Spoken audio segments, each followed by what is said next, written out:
na Abia State no ho bo akpo umu eka Abia State no chumajiju ene ndo ndene wega beni biama here na be na ne kwa and even iduzu kwazo they hu ndi avoid Owa. Yes, when imezi Owa Enugu imezi Owa agala ibe obia ibeni ben na leleka anyile don't know.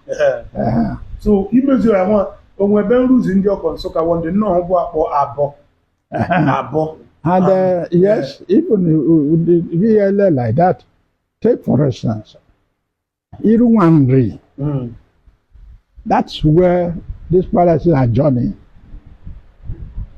Nri. So either Nri or Eri. Eri. Ancient Nri you have a walker. You have a walker, then you turn left. I mean, you turn right. You turn right. 6 kilometers or 6 miles away, you find a place called Nri.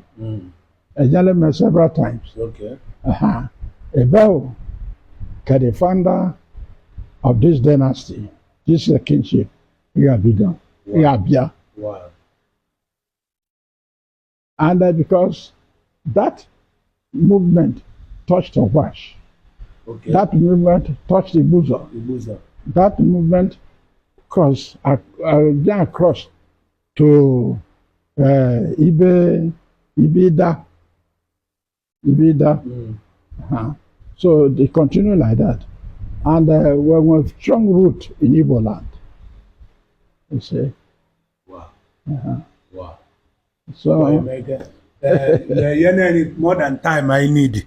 Ian Chone Ngwai ni nedim amanka wandu awo kwa nedi ofo tebe nkoko no ne ka to ne nife. Thank you. Yang uko. Meke manwa no akeko we dey si we na obi akomaze na obi be ono were otare. No yeah it's obi almost 200 and ndị ya ono fian tare no no kpo ban. Ya na ni ni we ni.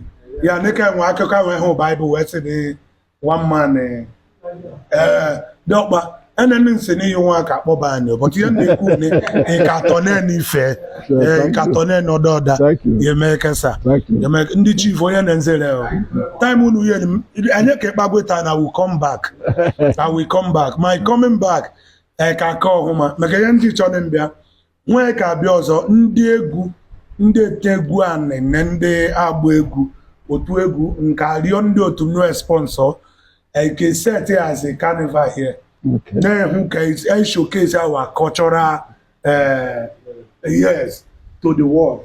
The anytime I'm going to number one, many are capable from today. You will see my handle.